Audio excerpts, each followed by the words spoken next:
interested to get Coach Brett Brown's, take on, Coach, that was, to me, I liked the plan in the offseason seemed to be, let's get more athletic wing guys. Unfortunately, we haven't got a chance to see that. So I'm wondering to get your take on how this team, as constructed, has kind of fit what you thought was going to happen when you brought guys in like Wilson and you drafted Zaire.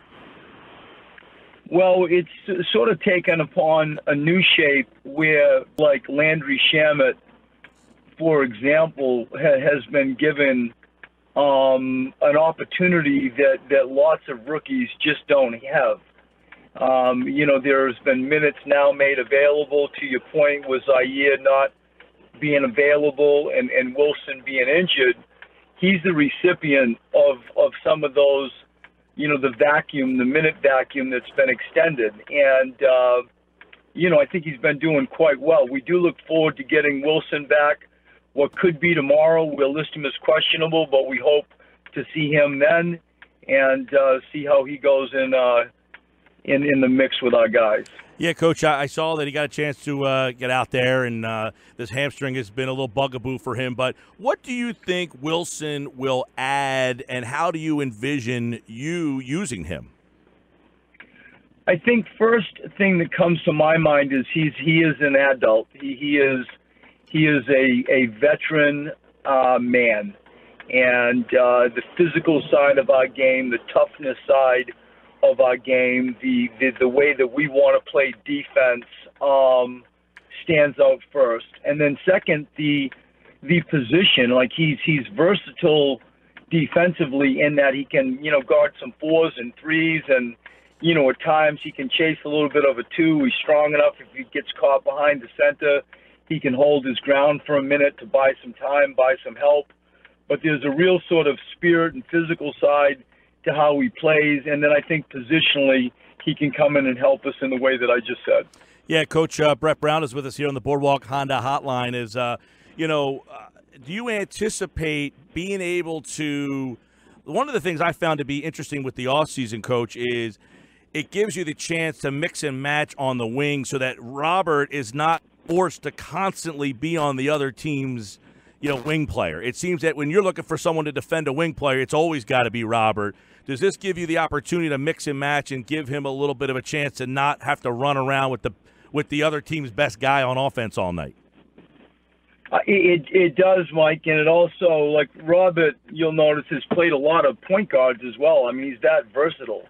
And I feel like when you look at just the wingspan and the height of our team with Dario and Robert and Ben Simmons and Wilson Chandler as examples, like that's a big team that really are very similar in regards to what their capabilities are defensively. And so you can switch a lot without too much punishment.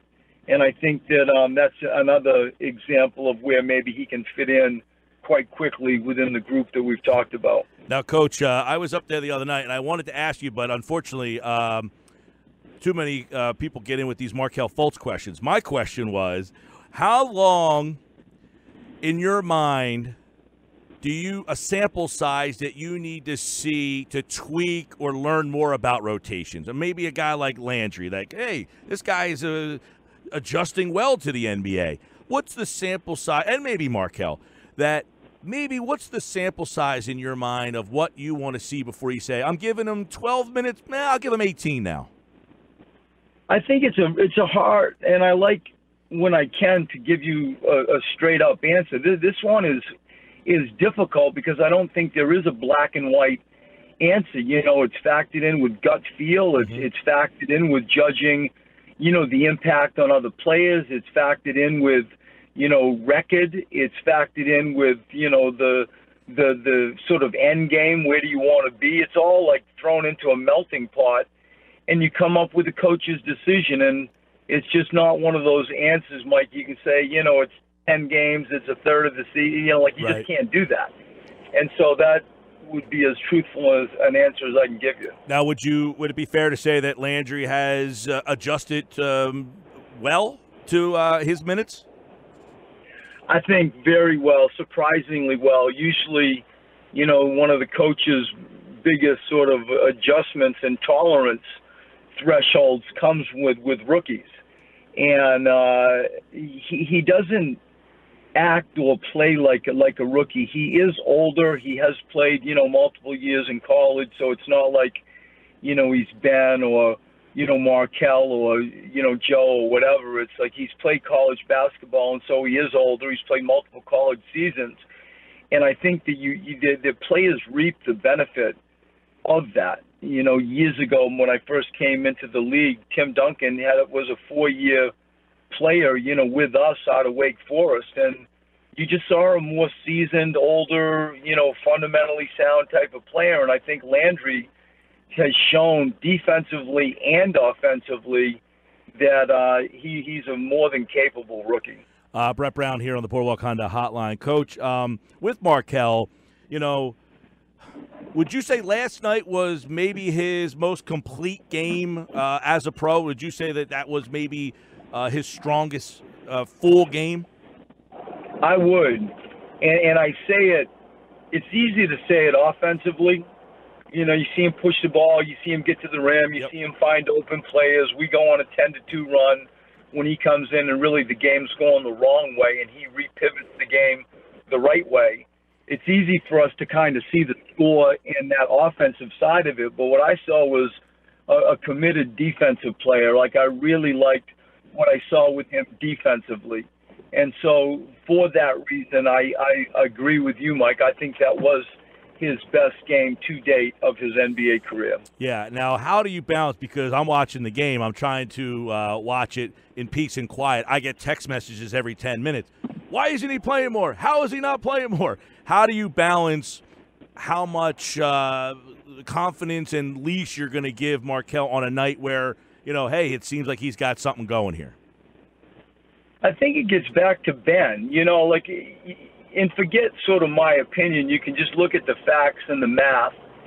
We have struggled, with either TJ as a 2-guard or Markelle as a 2-guard. Markelle as a point guard, it has been very, very good by the eye test and the numbers test. As has Ben Simmons. He's the rookie of the year as a point guard. And so if you hold that notion to be true, you got 48 minutes.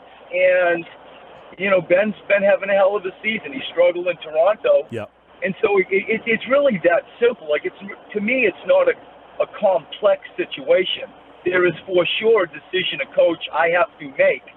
But if you just stick to the fence that you kind of put around, if there are 48 minutes in an NBA game and they both are point guards and they are both best with the ball, well, you sort of work within those parameters and constrictions and make decisions. Coach Brett Brown with us here, spending some time on the Boardwalk Honda Hotline. Sixers, Pistons tomorrow, back-to-back with Brooklyn.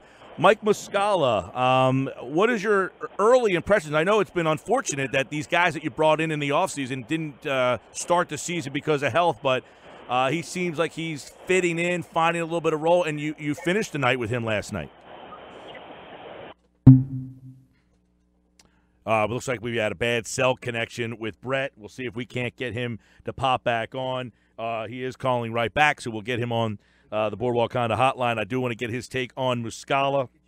I thought that was very interesting last night. Coach, I was asking about Muscala, and you didn't have him at the start of the year, but he seems like you're quickly getting him in, and you finished the night with him last night. We did, and he's another one of these versatile players. When we talked about Wilson a moment ago, Wilson Chandler a moment ago, Mike is similar in regards to his versatility. I can play him at 5, I can play him at 4.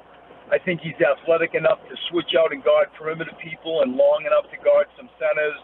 The fact that he can shoot the ball from NBA three-point range sort of complements, that modern-day type of player that we speak of a lot. How do you develop, find, recruit, whatever, the modern-day player? Our sport has taken upon a shape that none of us can dispute. Our game has really evolved, and he can do that. And so we're excited to grow him into how we're playing and grow him with our guys. You mentioned Ben that he struggled in Toronto, and it was he owned it too. He said, "Look, Kawhi, he's so long and his hands are so big, But was it refreshing to see? And like, did you have a conversation with Ben, or did he talk to you like, Coach, it was one night, don't worry? Because I thought it was very refreshing to see how aggressive he was. And at one point, I mean, I think it was halfway through the game, he still hadn't turned the ball over. And my point was the next day is, okay, he has 11 turnovers. If you think Ben Simmons is going to have 11 turnovers night in and night out, yeah, this team's going to have some problems. But that's why I think you can't overreact to seeing that happen, because if you know Ben and you know him better than all of us, that's not going to happen, and you saw that last night. I thought he was great. He and I talked a lot after that Toronto game, and it's one of the things that you sort of are attracted to with this team is they do let you coach them. You know, both Joel and Ben own stuff. Then they're not finger pointers. They own it. There's a high level of accountability, and so you can talk to them, you can coach them, and it's maybe the most pleasing part of my job. And we spoke a lot about what happened in Toronto. You know, how do we fix this? How do we make it better? What do we learn from it? All those types of things you would expect a coach to do with a player. And to see him respond and come back out and reload and let the previous game sort of be put to bed, I thought it was a mental toughness. I thought that he was really good, and the offense benefited from him being a real leader as our point guard. Now, a couple of games ago, I was at the pregame presser with you, and you were talking about a percentage of shots coming up short in the league, and that it was like it was an unbelievable explanation that you gave, and people keep saying about Dario and his shots are coming up short, and he looks to be this and he looks to be that. But this assertion that you gave about shots coming up short in the NBA, I wonder, like, you look at Dario and the way he's kind of struggling through this first couple of weeks of the season, and when I go back to listen to you explain about coming up short, if you think about that a lot when you watch him. Well, the facts are, and this was assessed by many analytics departments when they judged the 3-point shooting, and the sample size was in the millions. It wasn't a small sample size. That it was between 72 and 74% of misses missed short, and so I in my own vernacular in our system, I call them minus ones. We do a shooting drill that if you miss short, you know, it's a -1, and we play games to 5 and so on. And so I give that actually a name, and we talk about it with our guys, like how many -1s did we have tonight when you talk about 3-point shooting. And Dario lately has been missing short a lot. There has been, you know, lots of -1s. You know, normally for me, I look at somebody's legs first. You know, are they getting their legs sort of under their waist and under the ball and elbow under the ball and, you know, those types of fundamental things. And then are they tired? And start, like, you know, from the fundamental aspect or the physical and maybe the mental. And Dario's in a little bit of a slump right now, and nobody's panicking. It happens. Mm-hmm. But we do look forward to getting him back on track. We need him. Yeah, and, you know, the numbers suggest in October over his first 2 years that he gets off to these slow starts for whatever reason. I mean, is there a theory from you? Yeah, a strong one, and I lived it myself. When you play international basketball, and I did this for many years as a coach, and I've coached many players, you know, from my Spurs days with Ginobili or Tony Parker, you know, the Argentines and Oberto, all those guys. You know, Beno Udrih with Slovenia. Now I got, you know, my guys Furkan with Turkey and Sergio Rodriguez from Spain, you know, a few years ago, and Dario from Croatia. You play the whole summer after we played long into the NBA season last year, longer than we ever have in late May. It's a long year, and he had to represent his country, and I think there's some of that, Mike, that comes back into just the wear and tear and the grind of playing a lot of basketball. Brett Brown, I'll leave you with this. You've played Boston, Toronto, and Milwaukee. I know it's 9 games in, but do you look back, take a step back, and put yourself where you are against those 3 right now? No, we're behind those 3 right now. There's zero doubt about that.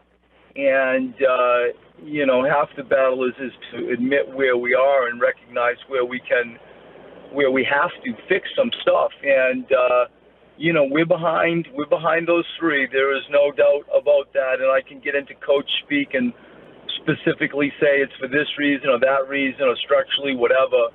I'd probably just leave it the blanket comment. But we use that as motivation. Like it's game 9. Yeah. It's game 9. And if I said this to you after the All-Star break, we'd have some concerns. But right now, I look at it like all of our teams have done. We've incrementally gotten better.